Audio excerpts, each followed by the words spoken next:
তৃণমূল কংগ্রেস যে দলটার প্রতিনিধি আমি নিজেও বা যিনি বক্তব্যটা রেখেছেন হয়তো উনিও সে কেন্দ্রিক বিষয়ের প্রতিনিধি। আমরা কিন্তু এই বিভেদ বা আমাদের আলাদা কিছু করে চাই একটা ডিফারেন্ট আইডেন্টিটির কথা আমরা বরাবরই কোনোদিনই বলিনি। তার ব্যক্তিগত মত বা তার ব্যক্তিগত ধরো কোনো এক বক্তব্যকে গোটা পার্টি কোনোদিন জাস্টিফাই করতে পারে না। এই কুম্ভের ঘটনাতেও যদি আমি তোমাদেরকে একটু স্পষ্ট করে দিই, একটার পর একটা যে ঘটনাগুলো ঘটছে, যারা দায়িত্বে ছিলেন তারাও হিন্দু ছিলেন, যারা মারা যাচ্ছেন তারাও হিন্দু। মমতা বন্দ্যোপাধ্যায় আমাদের কাছে কিন্তু একটা ছাত্রপাতির মতো। ছাত্রপাতি কথাটা কেন বললাম? কারণ ছাত্রপাতি যে কথাটা উল্লেখিত হয় সেটা কিন্তু প্রোটেক্টরের জন্য। বছর শীতেই আমরা সেখানে যাই, বা শীতে হোক বা গরমে মনে হয় যে একটু উত্তরবঙ্গ ঘুরে আসি, ঠান্ডার ওয়েদার। তো সেখানে গিয়ে তুমি যখন প্রত্যেকের রাস্তাঘাটগুলো দেখি বা সব কিছুই যখন দেখি, তখন কি তোমার মনে হয় যে সেটা শুধুমাত্র কোনো ভোটের আগে করা হয়েছে? তুমি তোমার ব্যক্তিগত মত এখানে বলো তো।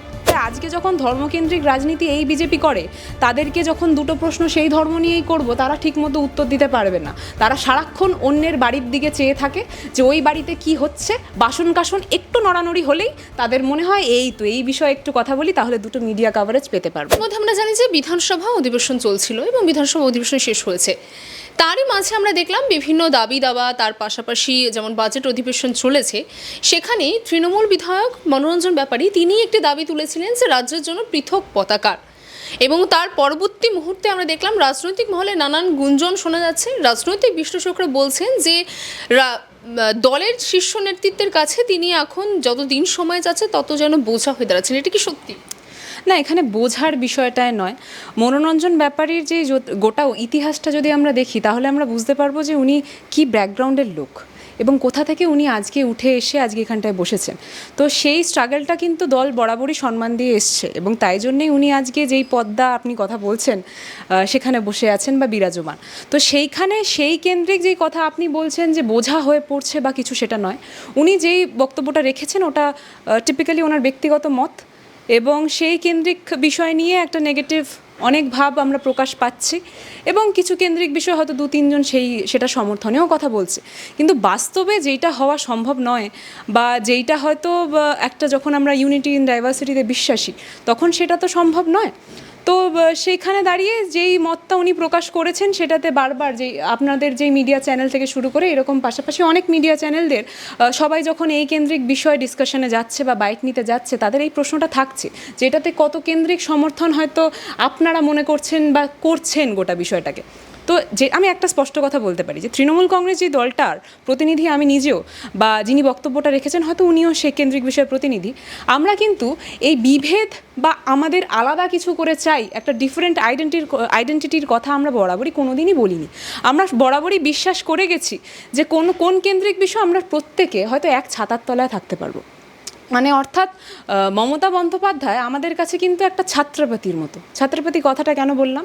কারণ ছাত্রপাতি যে কথাটা উল্লেখিত হয় সেটা কিন্তু প্রোটেক্টরের জন্য, অর্থাৎ ছাতা, যিনি মাথার উপর ছাতা।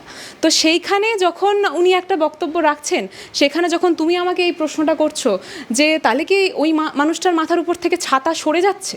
না, ছাতা কিন্তু সরছে না। কেন বলছি এই কথাটা? কারণ প্রত্যেকে দিন শেষে ওনার যেই স্ট্রাগল স্টোরিটা ছিল, বা উনি যেই জ্ঞান সম্পূর্ণতার জন্য, যেই যোগ্যতার জন্য সেই পদে বসেছেন, সেই যোগ্যতা নিয়ে কিন্তু কারোরই কোনো প্রশ্ন নেই। বা যদি আপনি বলেন যে উনি এমএলএ হিসাবে কত কাজ করতে পেরেছেন, এটাও তো একটা প্রশ্ন আসে। আপনি নিজে গিয়ে দেখে আসুন না উনি এমএলএ হিসাবে কতটা দক্ষ বা কতটা দক্ষ নয়। গোটা বিষয়টা না হয় সেই কেন্দ্রিকই হোক, কাজ ভিত্তিক হোক, কর্মভিত্তিক হোক, তাই না?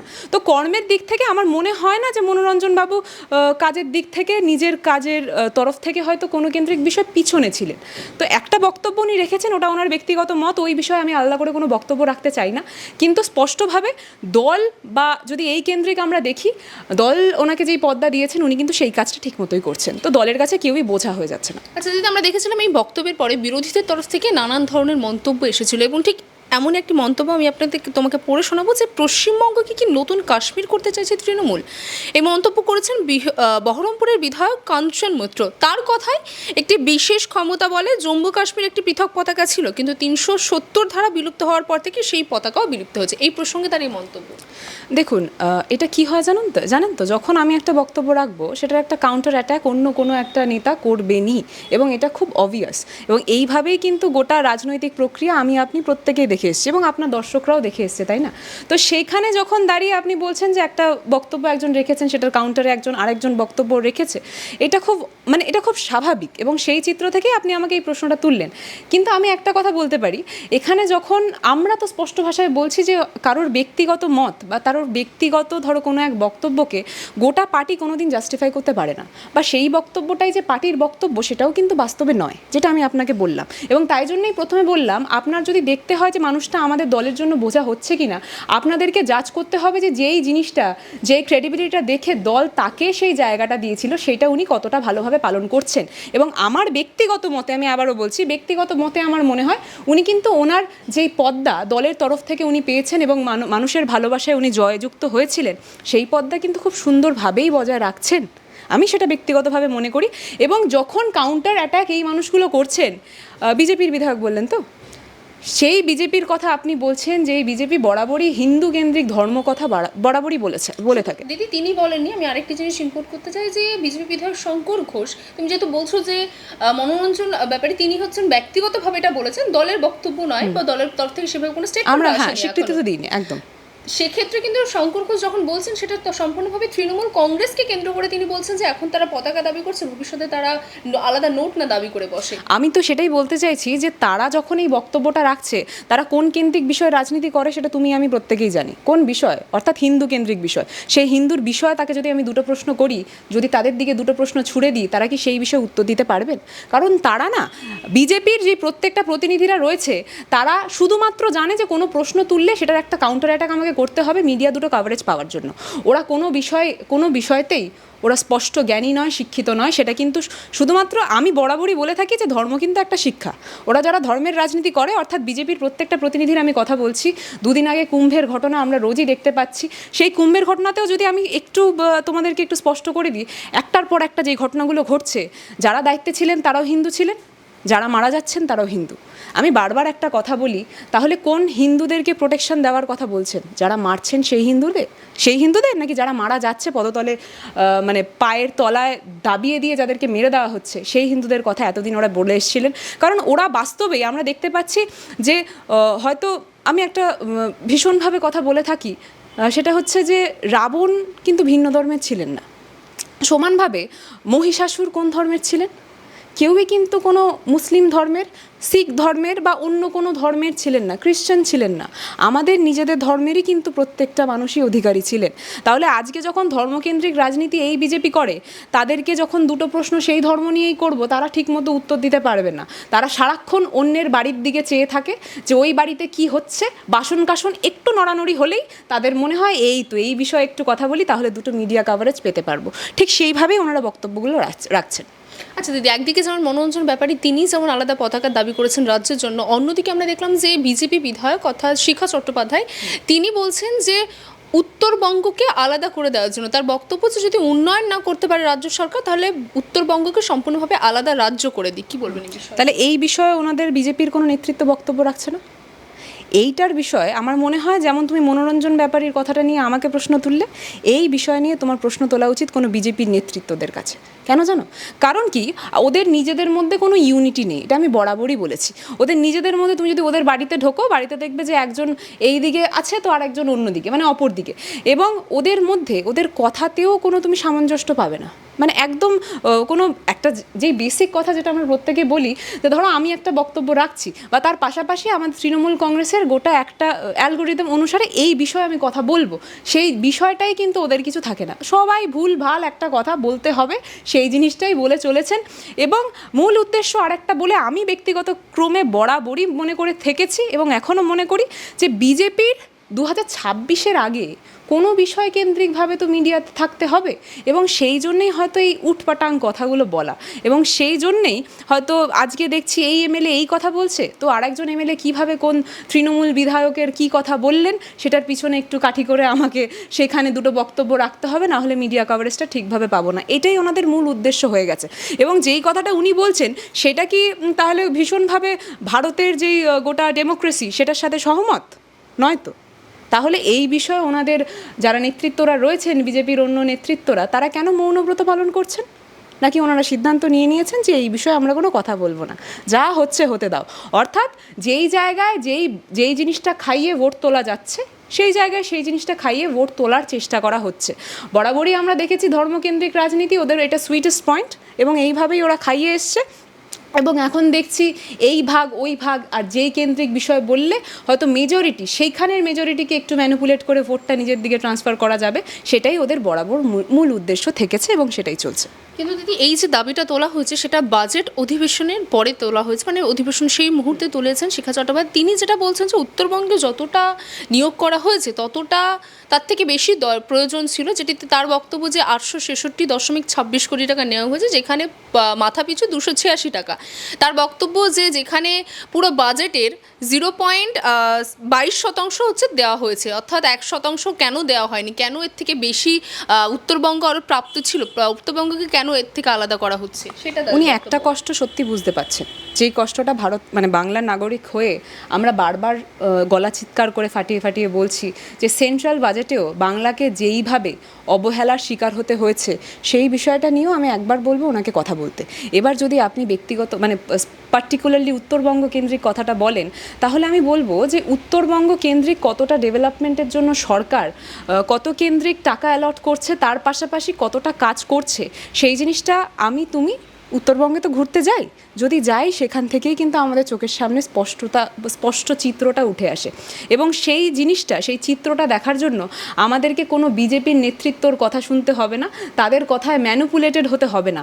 এবং সত্যি উনি যেই কথাটা বলছেন বঞ্চনার কথা, সেই বঞ্চনার শিকার যদি সবচেয়ে বৃহৎভাবে কেউ হয়ে থাকে, সেটা কিন্তু আজকের দিনে বাংলা। এবং সেই জিনিসটা নিয়ে যখন উনি সেই দলেরই প্রতিনিধি, যেই দল বাংলাকে বঞ্চনার শিকার করাচ্ছে, তাহলে আমি ওনাকে বলবো দয়া করে দিদি আপনি একটা কাজ করুন, আপনি বাংলা কেন্দ্রিক, বাংলাকে যে এতটা বঞ্চনার শিকার হতে হচ্ছে সেই বিষয়ে একটা বক্তব্য রাখুন, একটা কথা বলুন। তিনি বলছেন উত্তরবঙ্গের মানুষকে শুধুমাত্র ভোটের সময় মনে পড়ে। একদমই নয়। আমি তো তাই জন্য বলছি, যদি ভোটের সময় মনে পড়ারই হতো, আমি যখন উত্তরবঙ্গে যাচ্ছি, আমরা সকলেই ঘুরতে যাই উত্তরবঙ্গে, বা আমাদের কোনো কাজকেন্দ্রিক বিষয় আমরা সেখানে গিয়েই থাকি, তো সেখানে যখন সেই ডেভেলপমেন্টগুলো দেখি, সেটা কি তোমার শুধুই মনে হয় যে রাস্তাঘাটগুলো ভোটের আগেই করা হচ্ছে? আমরা কি শুধু ভোটের আগেই ঘুরতে যাই? যখন ঘুরতে যাওয়ার কথা বলছি, কাজ সংক্রান্ত বিষয় তো আমরা সারা বছরই সেখানে যাচ্ছি, তাই না? প্রতি বছর শীতেই আমরা সেখানে যাই, বা শীতে হোক বা গরমে মনে হয় যে একটু উত্তরবঙ্গ ঘুরে আসি, ঠান্ডার ওয়েদার। তো সেখানে গিয়ে তুমি যখন প্রত্যেকে রাস্তাঘাটগুলো দেখি বা সব কিছুই যখন দেখি, তখন কি তোমার মনে হয় যে সেটা শুধুমাত্র কোনো ভোটের আগে করা হয়েছে? তুমি তোমার ব্যক্তিগত মত এখানে বলো তো। মনে হয় না তো, কারণ রাস্তাগুলো কিন্তু সেইভাবেই সৌন্দর্যায়ন করে রাখা হচ্ছে। সেইখানে প্রত্যেকটা জায়গায় মানে ট্যুরিস্টকে কীভাবে ভালোভাবে যদি রাখা যেতে পারে, সেই বিষয়টাও কিন্তু গভর্নমেন্টের তরফ থেকেও দেখা হচ্ছে। এই দাবিটা কি তোলা সঠিক যে কোনো রাজ্যের যদি কোনো উন্নয়নে যদি মনে হয় যে খামতি রয়েছে, সেটা বিধানসভায় সরাসরি সেই বিষয়ে তথ্য নিয়ে কথা না বলে সেখানে সম্পূর্ণভাবে একটা রাজ্যের অংশকে বাদ দিয়ে দেওয়ার এই দাবিটা কি সঠিক? এটা তো সঠিক নয়। মানে আমি তো বারবার বলছি, ওনারা বেসিক প্রসিডিওরে কোনোদিনই বিশ্বাসী ছিলেন না। যদি প্রসিডিওরে বিশ্বাসী থাকতেন, তাহলে হয়তো যেই গোটা প্রক্রিয়া এই জিনিসটা হয়, সেই প্রক্রিয়ার জন্য লড়তেন।